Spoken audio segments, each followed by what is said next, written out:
A very good afternoon, students. Hope you are fit, fine, and safe at your places. So, without wasting any time, let's just continue with today's topic. In today's session, we will be discussing the growth concept given by Paul Samuelson. देखिए, economics की series कर रहे हैं हम। Economics की series में अभी तक का मैंने आपको बता दिया है कि इकोनॉमिक्स है क्या।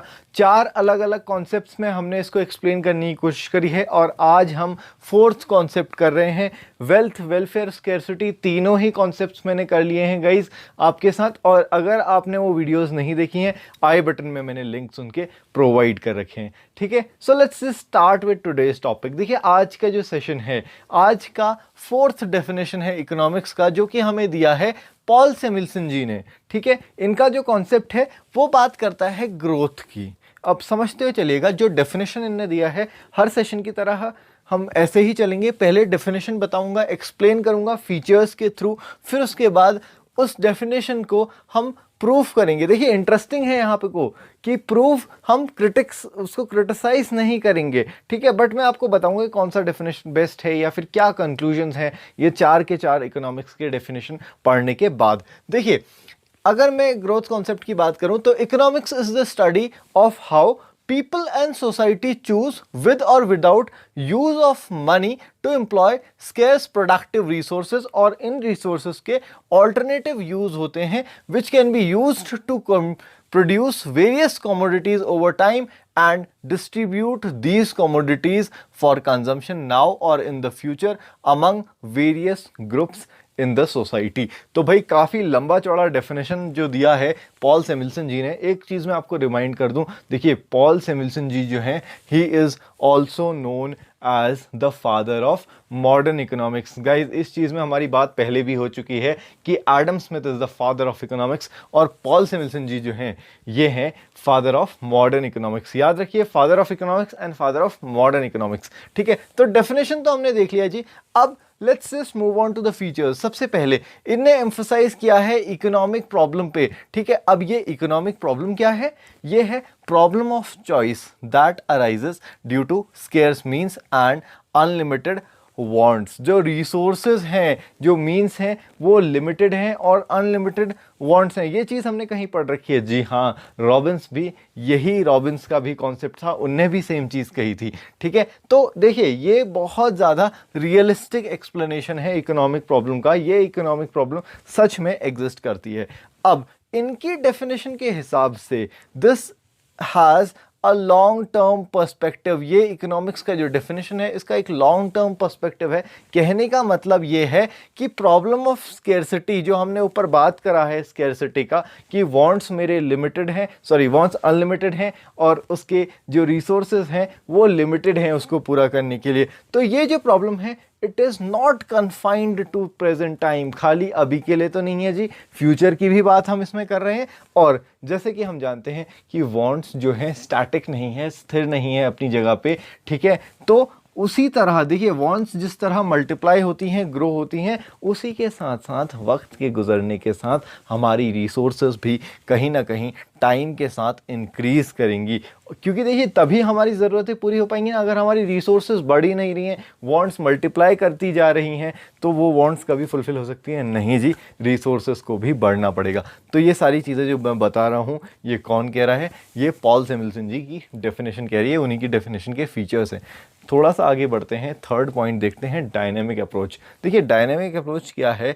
इन्होंने अपनी डेफिनेशन में बात किया है इकोनॉमिक ग्रोथ का, ठीक है। ये इकोनॉमिक ग्रोथ को बहुत ज़्यादा उसको सेंट्रल पॉइंट रखते हैं अपनी डेफिनेशन में रादर, ठीक है। और इसको ग्रोथ को कंसिडर करने की वजह से ही इनका सब्जेक्ट मैटर जो था वो एक्सपैंड करता चला गया, ठीक है। आगे बढ़ते हैं। देखिए, ये जो प्रॉब्लम की इनने बात करी है, it has a universal application. ये प्रॉब्लम डायनेमिक है दोस्तों, स्टैटिक नहीं है, पहले ही बता चुके हैं। डायनेमिक होने की वजह से इसका एक वाइड स्कोप है, ठीक है।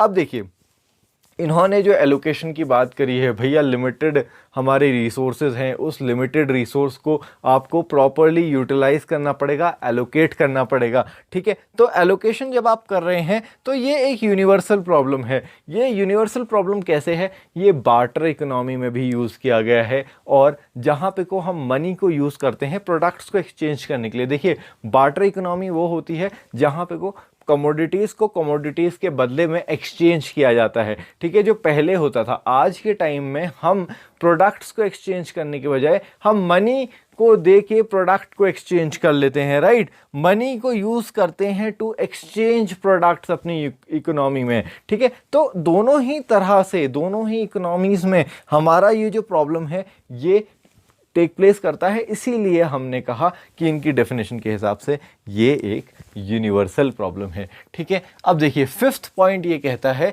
कि इनकी डेफिनेशन में ग्रोथ के साथ साथ फ्यूचर को भी कंसिडरेशन दी है। मतलब ग्रोथ ओरिएंटेड कॉन्सेप्ट जो मैंने आपको पढ़ाया है, फ्यूचर ओरिएंटेड कॉन्सेप्ट जो मैंने आपको बताया है, उन चीज़ों को इनने दोनों को ही कंसिडरेशन दिया है, ठीक है। इन्होंने मार्शल के वेलफेयर को भी लिया है और रॉबिन्स की स्केर्सिटी को भी अपनी डेफिनेशन में इनकॉर्पोरेट किया है, ठीक है। आगे बढ़ते हैं। देखिए, इनका जो पर्सपेक्टिव है, this definition has a broader perspective. कहने का मतलब क्या है? Production, consumption, distribution, exchange and economic growth, सब कुछ ले लिया भाई अपनी डेफिनेशन में। एक लंबा चौड़ा डेफिनेशन दे दिया है इनने, ठीक है। समझते हुए चले। अब इनको किसी ने क्रिटिसाइज नहीं किया सर, क्यों? This was the last definition of economics. आगे बताएंगे क्यों, डोंट वरी अबाउट दैट, ठीक है। अभी तक का सेशन में एक बार रिवाइज कर लेते हैं। हम लोग पढ़ चुके हैं कि ग्रोथ ओरिएंटेड डेफिनेशन जो कि पॉल सेमिल्सन ने दिया है वो है क्या, उसके कुछ फीचर्स में आपको बता के उन्हें एक्सप्लेन भी कर चुका हूं। अब देखिए, let's just move on to the conclusion of these four definitions. देखिए, चारों डेफिनेशंस हमने पढ़ लिया। वेल्थ क्या होता है पढ़ लिया, वेलफेयर क्या होता है पढ़ लिया, स्कैर्सिटी भी पढ़ ली, और आज के सेशन में तो भैया ग्रोथ भी पढ़ लिया, जिनने जो पॉल सेमिल्सन ने दिया है। काफ़ी अच्छा डेफिनेशन है। अब देखिए, इन सबको पढ़ने के बाद एक चीज़ हमें पता चल गया कि इकोनॉमिक्स का ना कोई यूनिवर्सली एक्सेप्टेड डेफिनेशन नहीं है, ठीक है। ऐसा कोई डेफिनेशन नहीं है जिसका एक यूनिवर्सल एप्लीकेशन हो कि भैया हर टाइम में आपने कह दिया कि ये है तो इकोनॉमिक्स यही है, ठीक है। इसके पीछे रीज़न क्या है? क्योंकि इकोनॉमिक्स एक फास्ट ग्रोइंग सब्जेक्ट है, ठीक है। अब फास्ट ग्रोइंग सब्जेक्ट है तो भैया ये तो बहुत डिफिकल्ट है कि मैं इसका एक प्रोसाइज सा डेफिनेशन दे सकता हूँ, ठीक है। इसीलिए इकोनॉमिक्स को बोला गया है कि economics is an unfinished science. ये एक ऐसी साइंस है जिसको लोग फिनिश ही नहीं कर पा रहे हैं, ठीक है। कुछ ना कुछ नया जुड़ता चले जा रहा है। फिर उसके बाद अगर मैं देखता हूँ तो ये अनफिनिश्ड साइंस जब इसको बोल दिया है इकोनॉमिस्ट ने ये बोल दिया है, तो मॉडर्न इकोनॉमिस्ट जो हैं भाई, उन्होंने कोई भी डेफिनेशन देने से आगे मना कर दिया। उन्होंने कहा देखिए, आप इकोनॉमिक्स की डेफिनेशंस को कुछ वर्ड्स में कन्फाइन करके एक स्पेसिफिक टाइम पीरियड के लिए नहीं दे सकते, ठीक है। Last but not the least, let's just conclude this with the words of Jacob Viner, ठीक है। जैकब ने ये कहा कि इकोनॉमिक्स वो है जो इकोनॉमिस्ट करते हैं। देखिए, economics is what economist do. Economist जो करेगा वही इकोनॉमिक्स है, ठीक है गाइस। तो देखिए, अभी तक का सेशन में हम लोगों ने एक्सप्लेन कर दिया ग्रोथ के फीचर्स और हमारा कंक्लूजन, ठीक है गाइस। तो आई होप आपको ये वीडियो पसंद आया, आपके कॉन्सेप्ट्स थोड़ा और ब्रशअप हो गए। गाइस, अगर आपको मेरी वीडियो पसंद आ रहे हैं, like, share, comment and subscribe. And guys, in the next session we'll be continuing with micro and macro.